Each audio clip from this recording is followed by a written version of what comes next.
నమస్తే, నేను మీ ఈశ్వర్. ఈ6 న్యూస్కి స్వాగతం. వార్తలోని ముఖ్యాంశాలు. మెదక్ జిల్లా టేక్మల్ మండలంలోని కాదులూరు గ్రామంలో రైతులకు నకిలీ విత్తనాలపై వ్యవసాయ శాఖ అధికారి రాంప్రసాద్ అవగాహన కల్పించారు. ఈ సందర్భంగా ఆయన మాట్లాడుతూ నకిలీ విత్తనాల వాడకంపై రైతులు నష్టపోతున్నారని, ఇక నుంచి రైతులు ఫర్టిలైజర్ షాప్లోనే కొనాలని తెలిపారు. బస్తా లూజుగా ఉన్న దానికి సంబంధించిన రసీదు ఇవ్వకపోయినా అలాంటి వాటిని కొనవద్దని తెలిపారు. అనుమతి ఉన్న ఫర్టిలైజర్ షాప్లోనే విత్తనాలు కొనుగోలు చేయాలని, ఫర్టిలైజర్ దానికి సంబంధించిన రసీదు ఇస్తాడు కాబట్టి తర్వాత మనకు ఎలాంటి సమస్య వచ్చినా అక్కడికి వెళ్ళి అడగవచ్చని ఆయన తెలిపారు.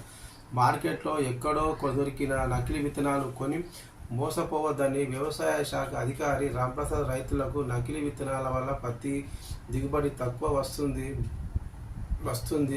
బలంగా పత్తి చెట్టు మొలవదని, బస్తాలో సగానికి పైగా విత్తనాలు మొలకెత్తవని, రైతు నష్టపోతారని, అందుకే ప్రభుత్వంచే అనుమతి ఉన్న షాపులోనే కొనాలి, రసీదు తీసుకోవాలి అని వివరించిన వ్యవసాయ శాఖ అధికారి రాంప్రసాద్